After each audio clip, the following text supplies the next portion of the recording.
નમસ્તે મિત્રો, આપ જોઈ રહ્યા છો ભારતીય જનસંદેશ સમાચાર. હું છું દિનેશ કુમાર બાબરિયા, ભાવનગર. નમસ્કાર દર્શક મિત્રો, નવા વિડીયો સાથે આપ સૌનું હાર્દિક સ્વાગત છે. હું છું સોલંકી દર્શના. પાલિતાણા વૈશાખી પૂર્ણિમાના પવિત્ર અવસર પર પાલિતાણા ખાતે આવેલ આંબેડકર સોસાયટીમાં એક યાદગાર અને આત્મદમિક કાર્યક્રમનું આયોજન કરવામાં આવ્યું હતું. સોસાયટીના બૌદ્ધ વિહારમાં પર્યાવરણ અને આસ્થાના સંગમ સમાન બુદ્ધ વનની સ્થાપના કરવામાં આવી છે. આ મંગલ પ્રસંગે ભગવાન બુદ્ધની અત્યંત સુંદર અને આકર્ષક મૂર્તિનું અનાવરણ કરવામાં આવ્યું હતું. આ અનાવરણ વિધિ ભાવિકભાઈ મારુ તથા રામપીર ગ્રુપના સભ્યોના હસ્તે સંપન્ન થઈ હતી. પવિત્ર મંત્રોચ્ચાર અને શ્રદ્ધાભર્યા વાતાવરણમાં પ્રતિમાની ખુલ્લી મૂકવામાં આવતા સમગ્ર વિસ્તારમાં બુદ્ધે શરણમ ગચ્છામી નામના નાદથી ગુંજી ઉઠ્યો હતો. સમાજની પ્રેરણાદાયી ઉપસ્થિતિ. આ કાર્યક્રમમાં આંબેડકર સોસાયટી તેમજ આસપાસના વિસ્તારમાંથી મોટી સંખ્યામાં ભાઈઓ, બહેનો અને બાળકો ઉત્સાહભેર જોડાયા હતા. ઉપસ્થિત ભાવિકોને ભગવાન બુદ્ધના શાંતિ અને કરુણા સંદેશનો જીવનમાં ઉતારવાનો સંકલ્પ કર્યો હતો. કાર્યક્રમનું મહત્વ. બુદ્ધ વનની સ્થાપના પાછળનો મુખ્ય ઉદ્દેશ્ય લોકોને પ્રકૃતિની નજીક લાવવા અને આત્મિક શાંતિ પ્રદાન કરવાનો છે. રામાપીર ગ્રુપ અને સ્થાનિક આગેવાનોના સહયોગથી આયોજિત આ કાર્યક્રમે સામાજિક એકતા અને ધાર્મિક સદભાવનાનું ઉત્તમ ઉદાહરણ પૂરું પાડ્યું છે. કાર્યક્રમના અંતે ઉપસ્થિત તમામ લોકોએ પ્રસાદનો લાભ લીધો હતો અને મૂર્તિના દર્શન કરી ધન્યતા અનુભવી હતી. બ્યુરો ચીફ દિનેશ કુમાર બાબરિયા ઘેટી સાથે રિપોર્ટર જીતેન્દ્ર સોલંકી.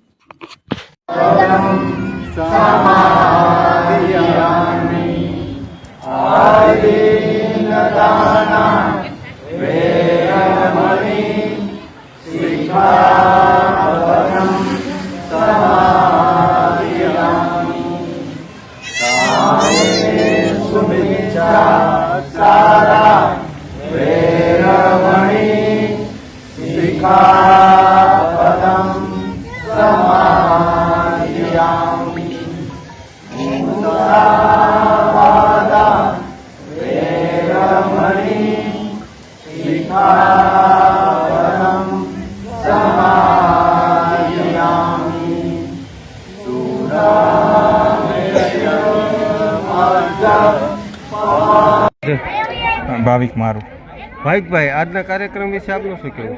આજે વૈશાખી પૂર્ણિમા છે અને એવું માનવામાં આવે છે કે વિશ્વગુરુ એવા સિદ્ધાર્થ ગૌતમ બુદ્ધનો જન્મ પણ આજના દિવસે થયો. એમને જે જ્ઞાનની પ્રાપ્તિ થઈ, સંબોધી, એ પણ આજના દિવસે થઈ અને એમણે આ સૃષ્ટિ છે એનો ત્યાગ કર્યો, જેને મહાપરિનિર્વાણ કહેવાય છે, એ પણ વૈશાખી પૂર્ણિમાના દિવસે થયો. એટલે આજનો દિવસ બૌદ્ધ ધર્મમાં સૌથી વધારે મહત્ત્વનો છે.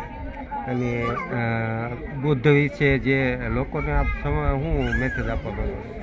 એટલે બુદ્ધનો મેસેજ તો બુદ્ધના ઘણા બધા મેસેજ છે. પહેલાં તો બુદ્ધ છે એનો કોઈ ધાર્મિક સિદ્ધાંત નથી.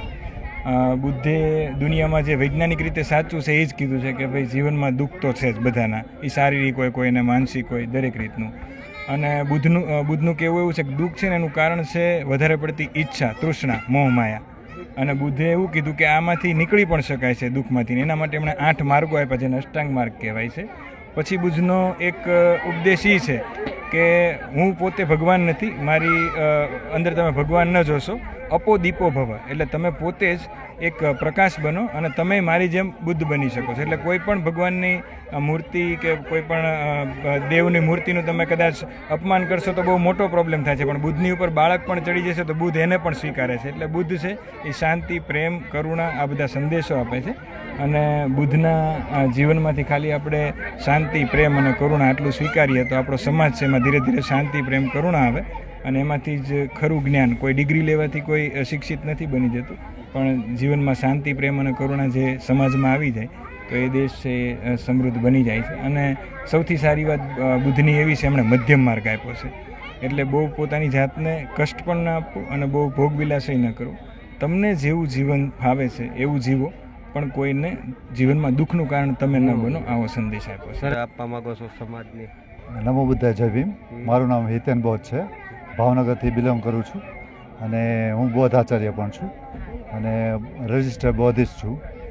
હું એ સંદેશ આપવા માગું છું કે ભાવિનભાઈને જે અનુભવ થયો કે મારે પણ અહીંયા બુદ્ધની પ્રતિમા મૂકવી જોઈએ અને એ બુદ્ધની પ્રતિમા મૂકી એમને એમના આખા પરિવારને ખૂબ ખૂબ સાધુવાદ અને આખા પરિવાર થકી આખા પાલિતાણા સમાજમાં આપણા આંબેડકર સોસાયટીમાં એક એમનું નામ આગવું નામ ધારણ કર્યું છે અને એમને પ્રતિમા મૂકી એનું ખૂબ ખૂબ સાધુવાદ બધાને ખૂબ ખૂબ મંગલ કામના અને નમો બધાય જય ભીમ. જે બી કર્યું છે તે બદલ ભાઈ આપ શું કહેવા માંગો છો? મારું એવું કહેવાનું થાય છે કે મને અંદરથી મારી સાથે જે 24 કલાક રહે છે અને મારા મિત્ર કહું જે મારા ભાણેજ છે પણ મારા એકદમ નજીકના કરતાં પણ વિશેષ છે. અમે બે જ્યારે બેઠા અને એક દિવસે એક વિચાર ઊભો થયો અમારા બેયના મનમાં એક જ સરખો વિચાર. મેં કીધું શું વાત છે? એણે પહેલાં વાત કરી. મેં કીધું હું તને વાત કરું તો એણે પહેલાં કરી વાત. મેં કીધું ના હું કરું. અને એક સરસ મજાની આ જગ્યા જેને આજે એને અમે નામ આપવાની વિચારણા કરતા હતા તો મેં ભાવિકના ફોનમાં વાત કરી. મેં કીધું આવું આવું મારી પાસે આ વાતાવરણ છે, આવી જગ્યા છે, તો નામ શું આપવું? તો ભાવિકે કીધું બોધવન આપો. તો એ જ મિનિટે એ સ્વીકારી અને આજે બોધવન બનાવ્યું અને તેમાં મને એટલો બધો એક અનેરો આનંદ મળ્યો કે જેની કલ્પના મેં આટલા ઘણા બધા પ્રસંગો કર્યા પણ એ પ્રસંગ હું બધા ભૂલી ગયો અને આજનું મારું એક સપનું હતું એ આજે મારું સપનું પરિપૂર્ણ થયું. મને આજે મારા જીવનમાં કંઈક કાર્ય મેં કર્યું છે એવું મને ધન્ય ધન્ય ધન્ય અતિ ધન્ય થઈ ગયો અને આમાં મને જગદીશભાઈ એટલો બધો સહકાર આપ્યો છે કે જેની વાત જ નહીં. જય સરસ, ખૂબ ખૂબ કાર્યક્રમ વિશે પીકે સાહેબ આપનું શું કહેવું છે? આજનો દિવસ છે એ અમારા માટે સોનેરી ઉગી ગયો છે કારણ કે અમારા આંબેડકર સોસાયટીની અંદર અમારા વડીલ શ્રી દિનેશભાઈ આર મારુ, ટૂંકું નામ એમનું ડી.આર. મારુથી ઓળખાય છે, બિલ્ડર છે. એમના સન ભાવિક કુમારે બહુ જ અમારા માટે સંદેશો એવો આપ્યો છે કે આ કદી ન ભૂલાય, અમર અક્ષરે લખાઈ ગયો છે એવો આજે અમને સૌને અહેસાસ થઈ ગયો છે. આ પાવન પવિત્ર જગ્યાને કાયમ માટે જાગૃત કરી દીધી છે. જે જમીન કહેવાય એની અમૂલ્ય આજે અમને કિંમત સમજાણી છે. આવી જગ્યા ઉપર અમે જે આ પીપળો છે એ પીપળાની નીચે બુદ્ધ ભગવાનને જ્ઞાન પ્રાપ્ત થયું હતું અને એ બુદ્ધ ભગવાનને જ્ઞાન પ્રાપ્ત થવાની સાથે સૌને સંદેશો આપવા માટે આજે સૌ મારું પરિવારથી અમે ખૂબ ખૂબ હર્ષની લાગણી અનુભવીએ છીએ. અમે આંબેડકર સોસાયટીની અંદર નાના મોટા સૌ આજે એમના તરફથી જે લાગણી અમને સૌને હૂંફ આપી છે એ કદી ન ભૂલાય.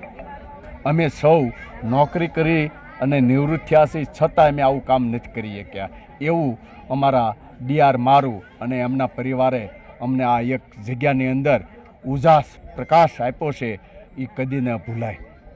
સરસ, થેન્ક યુ.